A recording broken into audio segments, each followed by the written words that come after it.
அனைவருக்கும் வணக்கம். இன்னைக்கு நாம பார்க்க போற கொஸ்டின் டேஞ்சன்ட் கால்வானோமீட்டர். ப்ராக்டிக்கல் தியரி ரெண்டு பாயிண்ட் ஆஃப் வியூலையும் முக்கியமான கொஸ்டின்.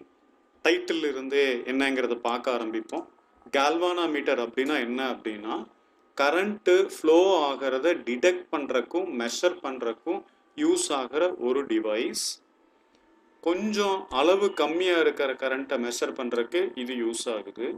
இதில் மூவ் ஆகிற ஒரு மேக்னெட் உள்ள இருக்கும். அதை வச்சு நாம கரண்ட்டை கண்டுபிடிக்கிறோம் அப்படிங்கிறது தான் இதோட பேசிக் ஐடியா. டைட்டில்ல டேஞ்சன்ட் அப்படின்னு ஒரு வேர்டு வருது பார்த்தீங்களா?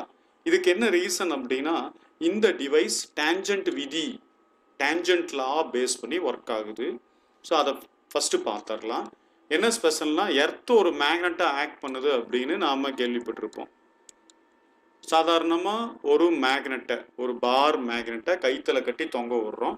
அதுக்கு பேர் ஃப்ரீலி சஸ்பெண்டட் மேக்னெட் அப்படின்னு பேருங்க. அது எப்பவுமே எப்படி நிற்கும்? நார்த் சவுத்தாக நிற்கும். என்ன இதில் நம்ம தெரிஞ்சுக்கிறோம்?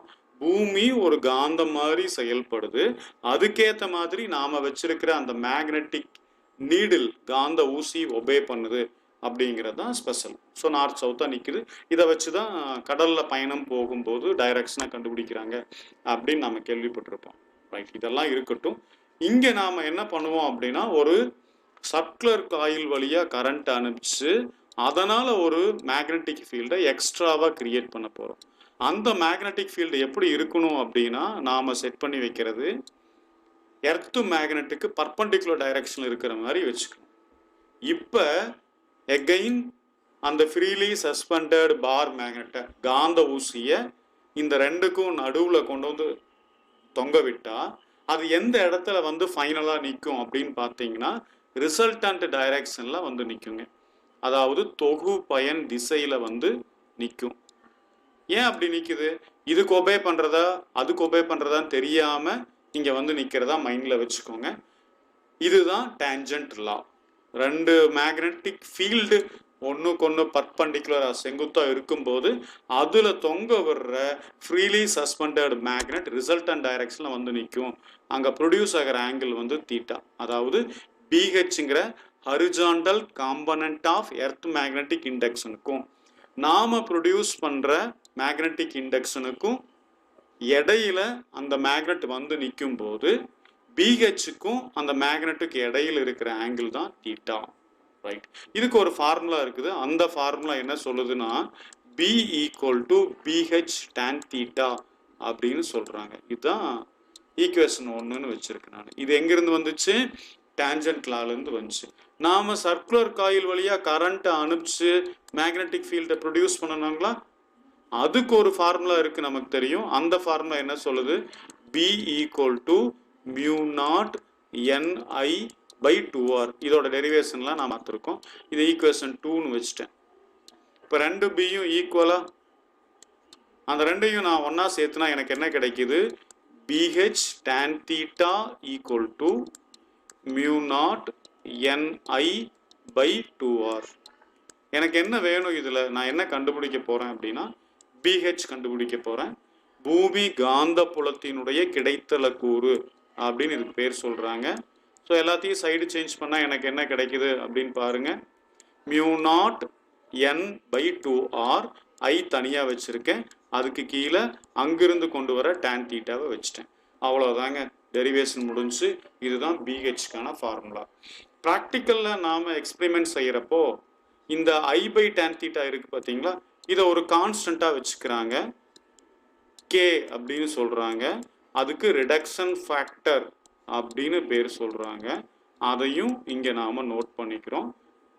ஓகே, இந்த கேவோட யூனிட் என்ன அப்படின்னு பார்த்தீங்கன்னா அலகு, ஆம்பியர். இது ஒரு முக்கியமான விஷயம்.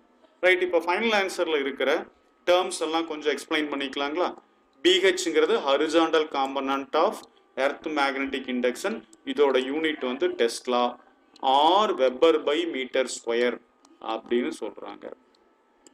அடுத்தது மியூ நாட் அப்படிங்கிறது permeability of free space or vacuum, காற்று அல்லது வெற்றிடத்தினுடைய உட்புகு திறன் அப்படின்னு சொல்கிறாங்க. அதோட வேல்யூ 4π × 10⁻⁻⁷ ஹென்ரி பர் மீட்டர். இதுல n அப்படிங்கிறது என்னன்னா அந்த சர்க்குலர் காயில்ல வச்சிருக்கிற நம்பர் ஆஃப் டர்ன்ஸ், சுற்றுக்களின் எண்ணிக்கை. டேஞ்சன்ட் கால்வானாமீட்டரை பொறுத்த வரைக்கும் 2, 5, 50 இந்த நம்பர்ஸ்ல ஏதாவது ஒன்னா இருக்கும் அப்படிங்கிறத ஞாபகம் வச்சுக்கோங்க. ஆர் அப்படிங்கிறது என்ன அப்படின்னு பார்த்தீங்கன்னா, நாம டேஞ்சன்ட் கால்வானாமீட்டர் அதாவது சர்க்குலர் காயிலா இருக்கிற டிவைஸ் தானே எடுத்திருக்கோம், அதோட ரேடியஸ் அதுதான் ஆர். ஐங்கிறது அது வழியா ஃப்ளோ ஆகிற கரண்ட். என்னது? டேஞ்சன்ட் கால்வானோமீட்டர் வழியா நாம என்ன கரண்ட் அனுப்பிச்சோமோ அந்த கரண்ட். அதுக்கு ஒபே பண்ணி உள்ள இருக்கிற மேக்னெட்டிக் நீடில் என்ன ஆங்கிள் திரும்பிச்சோ அதுதான் தீட்டா அப்படிங்கிறதா இங்க நாம பார்த்துருக்கிற ஃபார்முலாவோட எக்ஸ்பிளனேஷன். ரைட், இப்போ நாம அடுத்த ஸ்டேஜுக்கு போறோம். என்ன அப்படின்னா கன்ஸ்ட்ரக்ஷன் பார்ட் பார்க்க போறோம். கன்ஸ்ட்ரக்ஷன் பார்ட் என்னது? டேஞ்சன்ட் கால்வானோமீட்டர் கருவி இருக்கு பார்த்தீங்களா, அந்த கருவியினுடைய அமைப்பை பத்தி சொல்ல போறோம்.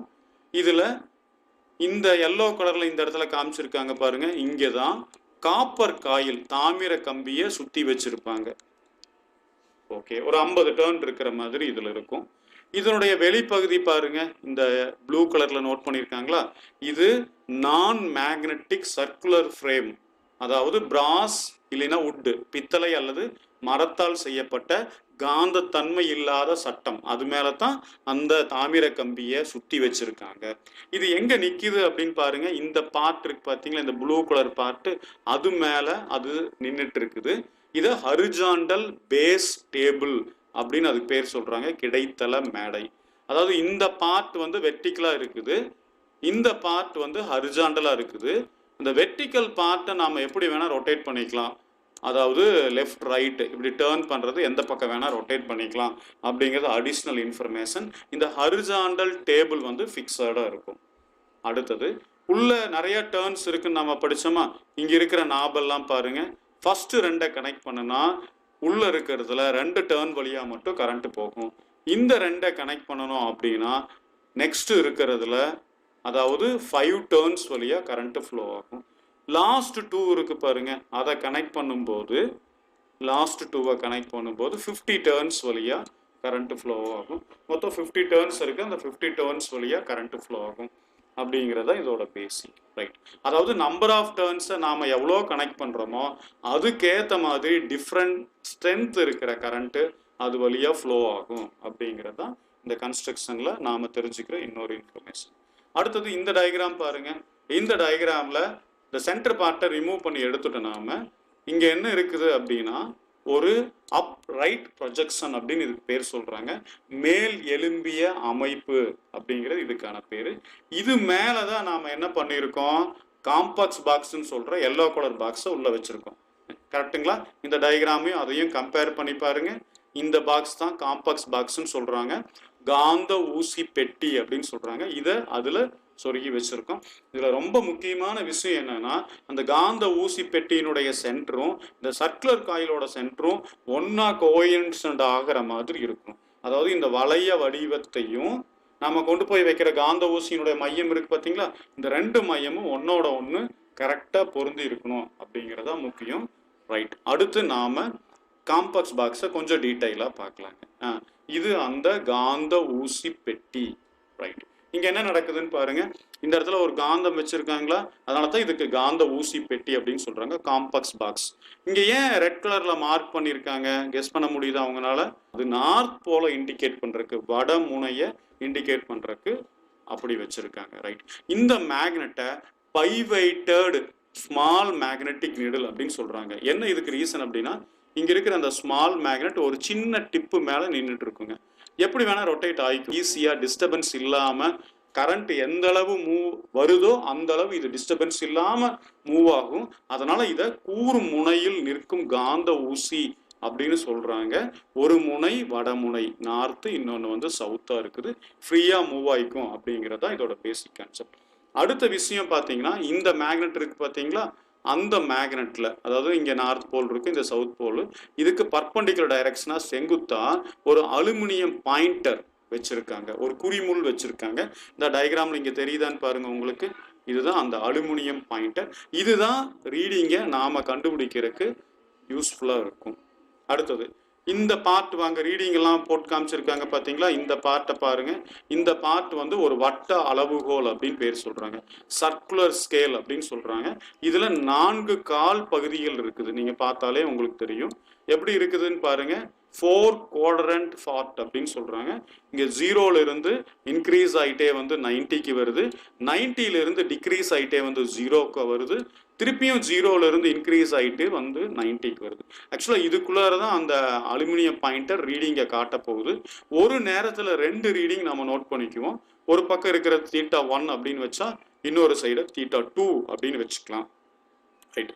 அடுத்த முக்கியமான விஷயம் என்னன்னா, இந்த காம்ப்ளெக்ஸ் பாக்ஸோட சென்டர்ல இந்த இடத்துல ஒரு மிரர் வச்சிருக்காங்க. கண்ணாடி, முகம் பார்க்குற கண்ணாடி வச்சிருக்காங்க.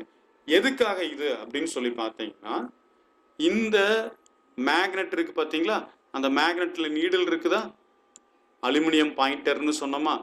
அதை நாம மேல இருந்து பார்க்கும்போது கண்ணாடியில அதோட நிழல் தெரியக்கூடாது, இமேஜ் தெரியக்கூடாது. சைட்ல இருந்து பார்க்குறப்ப என்ன ஆகும்? மேக்னெட்டிக் நீடில் பக்கத்தில் இருக்கிற இந்த அலுமினியம் பாயிண்டரும் தெரியும், அதோட இமேஜ் தெரியும். இந்த ரெண்டும் இல்லாம இருக்கிறது தான் பர்ஃபெக்ட். நாம மேல இருந்து பார்க்கும்போது இந்த அலுமினியம் பாயிண்டர் மட்டும்தான் தெரியணும், அதோட இமேஜ் தெரியக்கூடாது. அப்படி ஒருவேளை தெரிஞ்சதுன்னா மிஸ்டேக் இருக்குன்னு அர்த்தம். அந்த மாதிரி இருக்கிற எரரை பேரலாக்ஸ் எரர், இடமாறு தோற்ற பிழை அப்படின்னு சொல்றாங்க. அது இல்லாம நாம ரீடிங் எடுக்கிறது ரொம்ப முக்கியம். அதுக்காகத்தான் இந்த மிரர் கண்ணாடியை வச்சிருக்காங்க. ரைட். அடுத்து இந்த எக்ஸ்பிரிமெண்ட் டேஞ்சன்ட் கால்வானோமீட்டரை வச்சு நாம BH கண்டுபிடிக்கிற இந்த எக்ஸ்பிரிமெண்ட்டை எடுத்த உடனே நாம செய்ய முடியாது. அதுக்கு ஸ்டார்டிங்கா சில விஷயங்கள் செக் பண்ணிக்கணும். அதை ப்ரிகாஷன் சொல்றாங்க, முன்னெச்சரிக்கை நடவடிக்கைன்னு சொல்றாங்க. என்ன இதுல செய்யணும் ஃபர்ஸ்ட் விஷயம் அப்படின்னு பார்த்தீங்கன்னா, இந்த டிவைஸ் பக்கத்துல ஏதாவது மேக்னெட்டிக் மெட்டீரியல்ஸ் இருந்துச்சுன்னா அதெல்லாம் எடுத்து ரிமூவ் பண்ணி அந்த பக்கம் வச்சிடணும். ஏன்னா இங்க ஏற்கனவே 2 மேக்னெட்டிக் ஃபீல்டை பத்தி நாம படிக்க போறோம். ஒன்று வந்து BH, இன்னொன்று நாம கிரியேட் பண்ற B. அது போக ஒரு காம்ப்ளெக்ஸ் பாக்ஸில் இருக்கிற மேக்னெட்டை கொண்டு வந்து வைக்க போறோம். ஸோ இவ்வளோ மேக்னெட்டிக் நேச்சர் இதில் இருக்கும்போது நாம எக்ஸ்ட்ராவா வேற எதையும் வச்சிடக்கூடாது. அடுத்தது பார்த்தீங்கன்னா ரொம்ப முக்கியமான விஷயம், இந்த டயக்ராம் பாருங்க. இந்த சர்க்குலர் காயில் இருக்கு பார்த்தீங்களா? நாம கருப்பு கலர்ல போட்டு காமிச்சிருக்காங்களா? இந்த சர்க்குலர் காயிலோட மேல இருந்து நாம பார்க்கும்போது உள்ளுக்குள்ளார இருக்கிற இந்த மேக்னெட் வந்து தெரியக்கூடாதுங்க. இது ரொம்ப முக்கியமான ஒரு விஷயம். இந்த மாதிரி இருந்துச்சுன்னா என்ன ஆகும்னா, இந்த பிளைன் ஆஃப் தி காயிலும் உள்ள இருக்கிற மேக்னெட்டிக் நீடலும் ஒண்ணுக்கு ஒன்று பேரலா இருக்குன்னு அர்த்தம். அதாவது இந்த வட்ட வடிவ கம்பிச்சுருளினுடைய தளமும் உள்ள இருக்கிற காந்த ஊசியினுடைய தளமும் ஒன்றுக்கொன்று இணையா இருக்குது அப்படின்னு அர்த்தம். மேல இருந்து பார்த்தா காந்த ஊசி தெரியக்கூடாது, சிம்பிளான ஐடியாங்க. இது மாதிரி இருந்தா தான் நாம எதிர்பார்க்கிற BHம் Bயும் ஒன்றுக்கொன்று செங்குத்தா இருக்கும், பர்பெண்டிகுலர் டைரக்ஷன்ல இருக்கும். அப்பதான் நம்ம எக்ஸ்பெரிமெண்ட் செய்ய முடியும். அடுத்தது பார்த்தீங்கன்னா, இந்த மேக்னெட்டிக் நீடில் ரீடிங் எல்லாம் போட்டிருக்காங்க பார்த்தீங்களா? அது அலுமினியம் பாயிண்டர் காட்டுதுன்னு சொல்லி நாம் ஏற்கனவே சொல்லியிருந்தோமா? அப்படி காட்டுற ரீடிங் 2 சைடுமே 0 டிகிரி இருக்குதா அப்படின்னு நாம செக் பண்ணி பார்த்துக்கணும். அப்படி இருந்தா மட்டும்தான் நாம ரீடிங் எடுக்க போகணும். ரைட். இது BH கண்டுபிடிக்கிறதுக்கான எக்ஸ்பெரிமெண்டல் அரேஞ்ச்மெண்ட். BHக்கான ஃபார்முலா நம்ம என்ன எடுத்திருக்கோம்னு பாருங்க. BH equal to mu naught n I divided by 2r tan theta.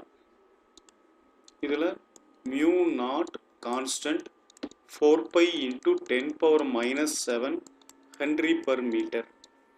n number of turns 2 or 5 or 50 ஏதாவது ஒரு வேல்யூ இருக்கும். r radius. ரேடியஸ் எப்படி கால்குலேட் பண்ணுறோன்னா, நம்ம டேஞ்சன்ட் கால்வனோமீட்டரில் யூஸ் பண்ணுற சர்க்குலர் காயில் இருக்குங்களா, அதோட ரேடியஸ். ஃபஸ்ட்டு நாம் என்ன பண்ணிக்குவோம்னா, இதோட சர்க்காம்பரன்ஸ் கண்டுபிடிப்போம். ஒரு நூல் வச்சு அதோட வேல்யூ எக்ஸ்ன்னு வச்சுக்கலாங்க. அங்கிருந்து நாம் ஆர் கால்குலேட் பண்ணுவோம். ஸோ ஆர் வேல்யூ நமக்கு தெரியும். ஐ நாம் அனுப்புகிற கரண்ட்டு, அதோட வேல்யூ நமக்கு தெரியும். பேலன்ஸ் இருக்கிறது ஒன்னே ஒன்று தீட்டா. அது தெரிஞ்சதுன்னா நாம tan தீட்டா கண்டுபிடிக்கலாம். இவ்வளோதான் விஷயம். நமக்கு தேவையான ஒரே ஒரு விஷயம், எக்ஸ்பிரிமெண்ட் செய்யும் போது தீட்டா. ஐயை அனுப்ப போகிறோம். அதுக்கு எந்த அளவு டிஃப்ளெக்ஷன் தீட்டா கிடைக்க போகுதுன்னு கண்டுபிடிக்க போகிறோம். இப்போ எக்ஸ்பிரிமெண்டல் அரேஞ்ச்மெண்ட் வாங்க. இங்கே பேட்ரி இருக்குது. அதிலிருந்து கரண்ட்டை நாம் அனுப்புகிறோம். இந்த கீ அப்படிங்கிறது பேட்டரியை ஆன் ஆஃப் பண்ணுறதுக்கு யூஸ் ஆகுது. எவ்வளோ கரண்ட்டு போகுதுன்னு பார்க்குறக்காக ஒரு அம்மீட்டர் யூஸ் பண்ணியிருக்கோம். ரியோஸ்டாட் இங்கே இருக்குது. மின் தடை மாற்றி. இதை மாற்றினா போகிற கரண்ட்டோட வேல்யூவை நாம் மாற்றிக்கலாம். அடுத்து ஒரு முக்கியமான டிவைஸ் இங்கே இருக்குது. அதுக்கு பேர் காமிட்டேட்டர், மின் திசை மாற்றி. வேற ஒன்றும் இல்லைங்க, கரண்ட்டு ஒரு டைரக்ஷனில் போகிறத இன்னொரு டைரக்ஷனில் மாற்றுறதுக்கு இது யூஸ்ஃபுல்லாக இருக்குது. இங்கே இருக்கிறது தான் டிஜி, டேஞ்சன்ட் கால்வானோமீட்டர். ஃபஸ்ட்டு நாம் கரண்ட் இந்த டைரக்ஷனில் ஃப்ளோ ஆகிற மாதிரி செட் பண்ணி வச்சுருந்தோன்னு வச்சுக்கோங்க. இந்த கரண்ட்டுக்கு ஏற்ற டிஃப்ளெக்ஷன் அலுமினியம் பாயிண்டரில் நமக்கு கிடைக்கும். ஸோ ஒரு சைடு கிடைக்கிறது θ1, இன்னொரு சைடு கிடைக்கிறது θ2. அடுத்தது கரண்ட் ஃப்ளோ ஆகிற டைரக்ஷனை ஆப்போசிட் டைரக்ஷனில் அனுப்புகிறோம். அதுக்கு அந்த காமிட்டேட்டர் சி யூஸ் பண்ணுது. இப்போ திருப்பியும் அலுமினியம் பாயிண்டர் வந்து ஆப்போசிட் டைரக்ஷனில் ரீடிங்ஸை காமிக்குது. ஒன்று θ3னா இன்னொன்று θ4. மொத்தம் 4 தீட்டா நமக்கு கிடைச்சிது. அதோட ஆவரேஜ் சராசரி எடுத்தால் அதுதான் நமக்கு தேவையான தீட்டா. அந்த தீட்டாக்கு டேன் வேல்யூ நாம் கால்குலேட் பண்ணி வச்சுக்கிறோம். நம்ம என்ன கண்டுபிடிக்கணும்னு வந்தோமோ அதை கண்டுபிடிச்சாச்சுங்களா? இப்போ எல்லா வேல்யூவும் சப்ஸ்டிட்யூட் பண்ணால் நமக்கு BH கிடைக்கும். அதுதான் நமக்கான மதிப்பு. நன்றி.